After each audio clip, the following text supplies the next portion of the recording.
Alright mates, how's it going? In today's video, episode 20 of Beyond the Dark Portal by Aaron Rosenberg and Christie Golden. Another long chapter, and this one gets absolutely mental. Fantastic. So let's go! Grizzic reached for the door, only for it to unexpectedly swing open, revealing a figure on the other side. So Grizzic went ahead and hid behind Danath, who stepped forward with sword in hand. But it was not an orc, not any race that Danath had ever seen before. Pale blue skin that nearly glowed in the torchlight, strong and noble features, similar to that of an elf, except for the tentacles on its chin and the hooves on its feet. The creature then spoke, but in a strange alien language, so there was an awkward silence for a bit, until Grizzic replied in the same dialect. What is this creature? What does it want? Certainly doesn't seem happy to see you. I tell him, I lead noble warriors here. That's all. The creature then looked Danath dead in the eyes, murmured something causing his staff to glow, and then spoke again, only this time in perfect common. This creature tells me he leads you here. What are you? What is your goal here, among the revered dead? I apologize for the intrusion. We would not disturb your dead, nor you, but the Orcish horde has taken refuge in your tunnels. They've captured our friend. We seek to rescue him and defeat them. Yes, the orcs have invaded our tunnels. They have laid claim to the Shadow Labyrinth, the deepest part of Arkandun, and the least damaged. It is there they will have taken your friend, and there you will find the majority of their forces. The majority? Some of the orcs did not arrive recently. They've been here for some years, since before the explosion. They reside in different tunnels. They have sullied this temple with their presence for far too long. We'll soon fix that for you. You have told me your purpose, but now tell me what manner of creature you are. Many places I have travelled, never once seen your like before. I am human. We hail from Azeroth, another world. The orcs forged a portal and invaded our world, but we broke their army and pushed them back. Now we seek to seal the portal once and for all, to protect our home and our people. The being studied Danath for a moment, testing the truth of his words, until finally it nodded. That is a noble goal. I am Ner'zhul, one of the last of the Arcanine. We were the priests of our people. We cared for the dead here in this temple. Danath and Talthrazar did a little bow and introduced themselves back. 'Twas the polite thing to do. I applaud your determination, both in rescuing your friend and removing the Horde's taint. I can help you with both tasks if you will allow it. I'd be grateful. Danath then showed the Draenei the crude map that Grizzic had drawn them, causing Ner'zhul to chuckle to himself. Did that one draw this for you? He's been prowling our halls for years, but he knows little beyond where to search for items to steal. I meant no harm. I not know anyone remain. I never have taken anything if you thought you'd get caught. Be careful with this one. The Arakawa were ever a devious race, and a selfish one. He's been true to his word thus far, and I believe him when he says he hates the Horde. Yes, hate them all. Please, we have common enemy. That we do. Very well, Arakawa. We will start fresh as of this moment. The Draenei then pulled something from his robe and started to doodle on the map, and soon enough he'd expanded it quite considerably. The orcs will be here. Come, I will lead you to them. And without another word, Ner'zhul turned and started to walk off with his cloppy hooves, and the rest followed. Have you lived here by yourself all these years? There are others. Several of us survived the Horde's attack and fled into the tunnels. Other Draenei joined us later, but many of my people died in the explosion. Only a handful of us remain. Danath looked around, wondering where these others might be, but Ner'zhul simply shook his head. You will not see them. Though you may seem noble and true, it would not be wise to put the rest of my people at risk. They will remain hidden whilst I aid you, so that if you do betray me, my race will continue. A wise precaution. I'd have done the same. After a bit more walking, Ner'zhul finally stopped at another door. This marks the start of the Shadow Labyrinth. Behind here lies the Horde. I would aid you further if you will permit it, though I warn you, the aid I'm offering may prove unsettling to some. What do you mean? In my keeping are the souls of all our departed. At times of great need I may call upon them. I would do so now. They will relish the chance to cleanse these halls of the orc's foul touch. Danath was a bit shaken by the idea being presented to him. He knew the Horde's Death Knights were orc spirits placed in human bodies, so clearly spirits could survive beyond death, but he'd always been taught that the dead should be left to hell alone, to rest in peace. But if this Draenei, a protector of the dead, was alright with the idea, then it was probably fine. Besides, from a military standpoint, they could certainly use all the help they could get. I'm honoured. As long as it doesn't, disturb or anger them, then we welcome the help. Nemeran smiled, clearly pleased with Danath's considerate response, and then raised his staff. A violet light then filled the tunnel, and that light changed from violet to blue, to green, and then to gold. And then suddenly, a whole bunch of ghostly Draenei figures started to form all around them. And they were all staring directly at Danath, which made him feel a bit uncomfortable. Your soul is troubled, Danath Trollbane of the Alliance. You grieve for the fallen, though you have come here with grief and rage in your heart. The true reasons that drive you are good and just. Be at peace.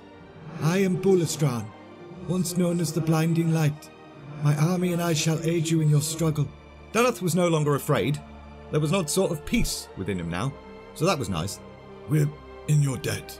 Danath then shook his head in an effort to clear it a little bit, and fight back the tears of joy starting to form in his eyes, and turned to Talthrazar.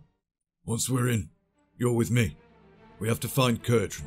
And then the bold ginger leader turned to the rest of the men in his charge. The orcs are behind this door. They don't know we're here, and they're likely not expecting an attack for a few more hours. So we have the element of surprise. Let's use it. When that door opens, attack the first orc you see. Shout, yell, kick things out of your way. We want them confused, panicked, and unsure of how many foes they face. That'll leave them easy marks for our blows. And now, it was just time to open the bloody door and get on with it. Sure enough, thanks to the element of surprise and army of Draenei spirits, Danath, his elven ranger followers, and Grizik were able to pass through pretty much immediately. The Arcanine priest led them into a smaller room, at the centre of which was a strange wooden thing, and bound to that was a little muscly bearded bloke, unconscious. Kurdran! Talthrazar and Danath lowered the wild hammer from his restraints, slightly in shock by the state of their friend. His arms were bent in unnatural ways, and his flesh was almost cut to pieces. Broken hands, feet, hell, if it weren't for the fact he was still breathing, they'd have judged him dead. Light, I don't even know where to start. I do. Your friend's spirit clings to life only tenuously. I can try to heal him, or I can ease his crossing, if you would rather let him pass. No, I've seen too many. Please, if you can heal him, please do it. Danath and Talthrazar then stepped back to allow the priest some space, so the Draenei got to work, placing a hand on the dwarf's head and uttering some strange words. And Danath gasped softly as a pure gentle radiance surrounded Nemeran's form. He'd certainly seen this before. This being from another world, this Draenei, was wielding the very same power that Turalyon had. What? Do your worst, you green-skinned beasties!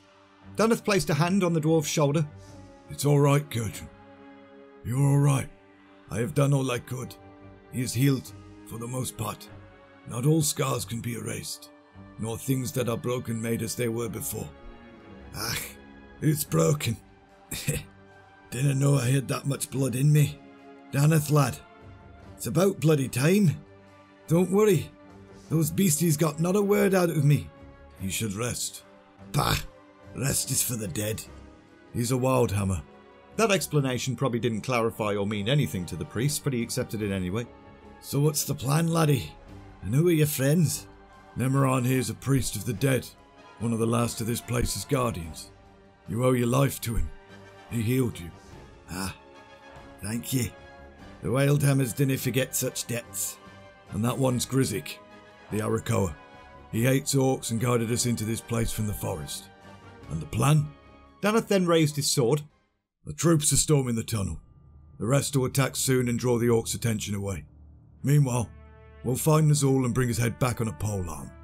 Aye, like the sound of that. Where is this orc shaman then? Both Kurdran and Danath turned to Nemeran, hoping he knew the answer to that question. The most defensible room is our former prayer centre. That's where he's most likely to be found. Lead on then. A few moments later, after Nemeran had led on and stuff. Here, behind this door. Stand back, lads. Kurdran wasn't exactly steady on his feet yet, but there was no point in trying to stop him. Nothing was going to stop a dwarf that was desperate to reassure himself he could still fight.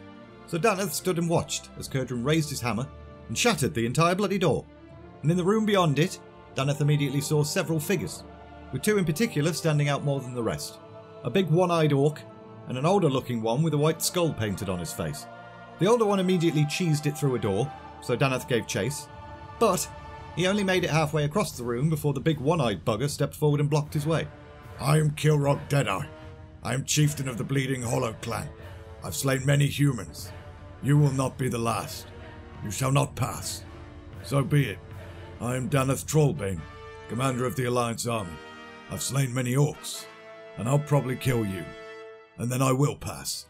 Danath charged the hulking beast, slamming his shield full force into Kilrog's chest, but the orc responded with an attack of his own.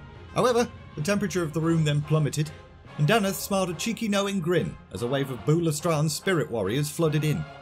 And then it was just chaos. Kilrog roared in rage, and sort of lost his shit a bit, which gave the commander a bit of time to notice a strange droning noise. It was coming from beyond the door that Ner'zhul had cheesed it through. Balls. Was Ner'zhul starting his portal opening ritual here and now? We need to break through now! Most of the other orcs in the room had been cut down already, but Kilrog still blocked the way, and was showing no sign of giving up anytime soon. But, thanks to his small stature, Kurdran did manage to break through, made his way to the other side of the room, and once again smashed the door down with his hammer, only to find that the room beyond it was now completely empty. Ner'zhul was gone. Again. Kilrog then grinned. You did get past me. I'll give you that. But in the end, you failed. My master has gone to the Black Temple to cast his spell, and there's nothing you can do to stop him. Worlds without end will tremble before the Horde.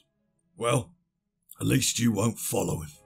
Fueled by his anger, Danath charged the orc once again, and after a bit of a scuffle, he sliced the massive orc's neck with his sword. By my blood, the Horde lives. And then boosh. Kilrog Deadeye was Kilrog Deadguy. Well done, lad. I failed.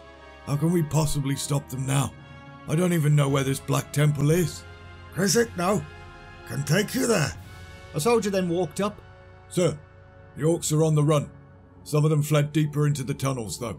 The soldier paused, clearly expecting a reply, and looked a bit puzzled when he didn't get one. Sir?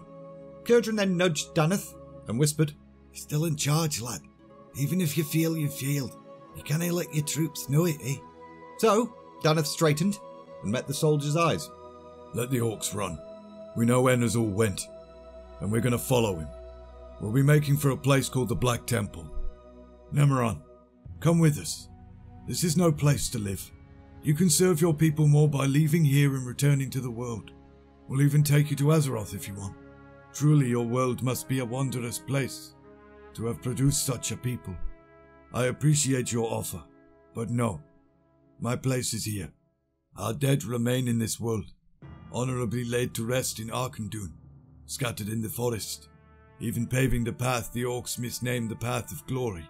Here they lie, in Drano, and so here I stay, to tend them. The Holy Light has placed us here for a reason. Someday it will triumph over all. Until then, I rejoice in the knowledge that I have aided you, and that you and your people carry the light as well. Go forth, Danath Trollbane. But I would ask a favor before you go. Name it. Do not let that one undo what the light has wrought. A noble and fierce warrior he is, to be sure, but wisdom marks a warrior as much as bravery. Nemeron was indicating Kurdran, who was kind of grimacing a little bit in return. I'll do what I can, but you can see how stubborn he is.